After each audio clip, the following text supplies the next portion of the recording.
Cancer, ये एक ऐसा शब्द है ना जिसे सुनते ही मन में एक डर सा बैठ जाता है। लेकिन क्या हम वाकई जानते हैं कि इसका असली रिस्क, असली खतरा है क्या? आज हम इसी को समझने की कोशिश करेंगे कि इसका असली खतरा आखिर छिपा कहाँ है। जरा सोचिए, क्या हो अगर कैंसर का जो सबसे बड़ा रिस्क फैक्टर है वो हमारे डीएनए में हो ही नहीं। ये एक ऐसा सवाल है जो सच कहूं तो सारी कहानी पलट सकता है। तो चलिए इसी सवाल की तह तक चलते हैं। अब जरा आंकड़ों पे नजर डालते हैं और ये आंकड़े थोड़े चौंकाने वाले हैं। हर 3 में से 1 इंसान को अपनी जिंदगी में कभी ना कभी कैंसर होता है। सोचिए, 1 in 3। ये सिर्फ कोई नंबर नहीं है, ये हम हैं, हमारे अपने लोग हैं, हमारे दोस्त हैं। और इसीलिए इस टॉपिक को समझना बहुत ज्यादा जरूरी हो जाता है। और बात यहीं खत्म नहीं होती।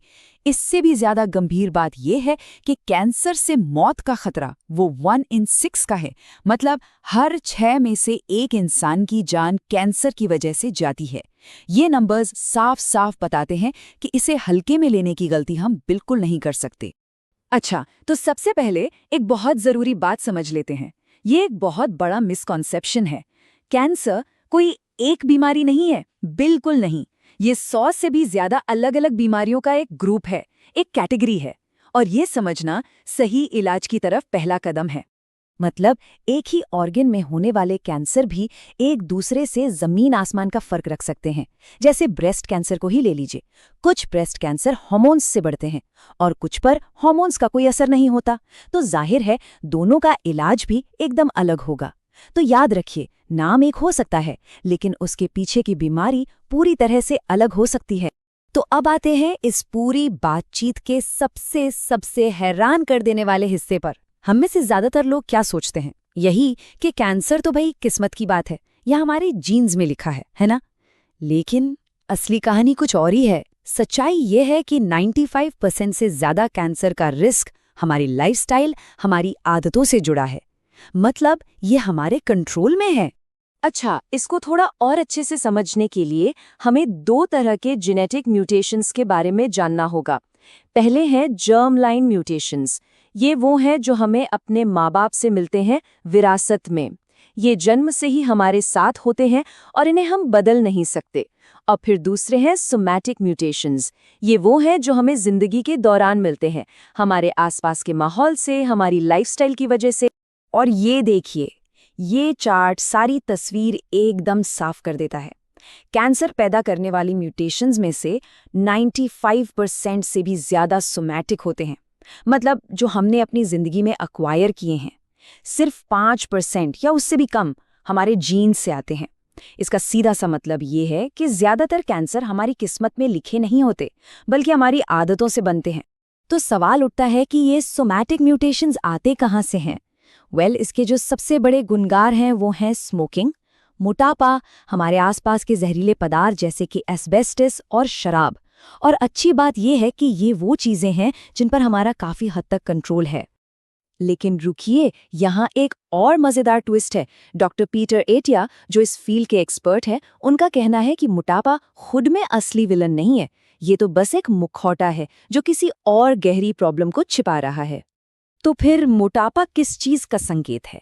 ये इशारा करता है 2 बड़ी गड़बड़ियों की तरफ।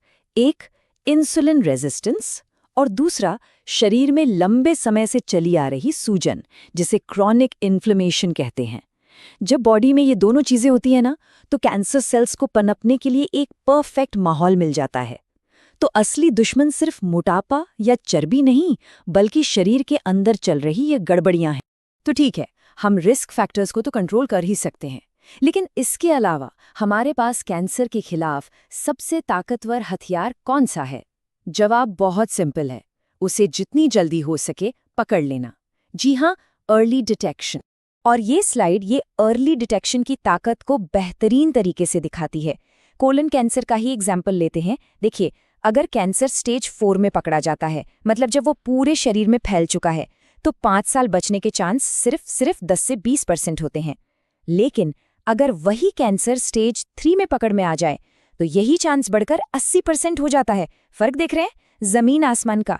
जितनी जल्दी पता चलेगा, इलाज उतना ही कामयाब होगा। और पता है, जब कैंसर जल्दी पकड़ में आता है तो डॉक्टर्स के पास एडजुवेंट थेरेपी जैसे ऑप्शंस होते हैं।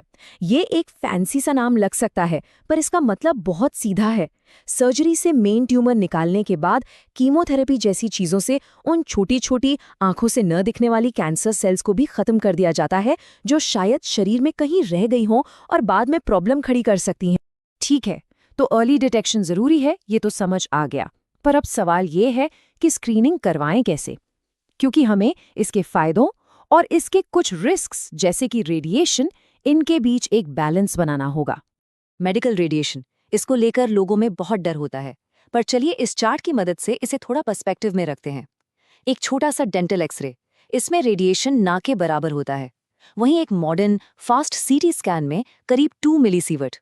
लेकिन अगर कोई पुराना सीटी एंजियोग्राम हो तो उसमें 20 मिलीसीवर्ट तक भी हो सकता है, और पूरे साल के लिए जो रेकमेंडेड लिमिट है वो है 50 मिलीसीवर्ट।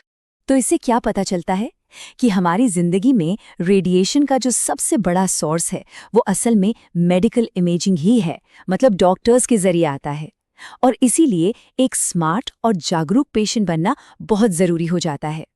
अगली बार कोई भी स्कैन करवाने से पहले सवाल पूछिए, इसके फायदे क्या हैं, इसमें रेडिएशन डोज कितना है, ये जानना हमारा हक है।